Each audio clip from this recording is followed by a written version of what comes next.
Siamo qui con Noah Crozzoli, com'è andata oggi? Abbiamo giocato bene, sono soddisfatto, solo che ci manca solo finalizzazione da davanti e girare palla con più efficacia.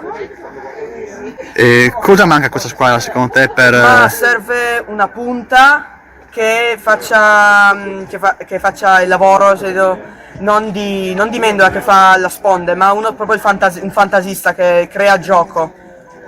Ma per il resto abbiamo una difesa, basta solo un po' allenare un po' i terzini, soprattutto sulle palle lunghe, ma per il resto no, possiamo fare tanto. Siamo qui con Carlo Borghesi, allora come giudica la prestazione di oggi? Allora, sicuramente tutte e due le squadre hanno attaccato bene, non siamo riusciti a finalizzare molto davanti, come ha detto Noah, perché manca qualcuno che la metta dentro e non che la giochi, serve qualcuno che sappia tirare. Ecco. Cosa avevano loro più di voi? Sicuramente erano molto energici, avevano cambi pronti ad entrare, anche molto forti.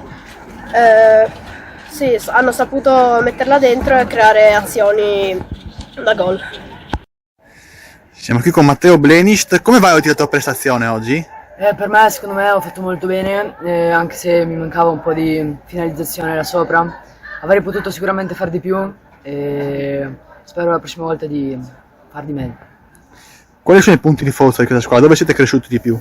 Secondo me siamo cresciuti molto sulla difesa, il centrocampo sta migliorando e stiamo cercando anche di migliorare un po' la parte offensiva. Cosa manca invece? Secondo me manca una punta di finalizzazione, non come Mendola che è un po' da sponda, che riesce comunque a passarla in mezzo, ma manca qualcuno che la mette dentro.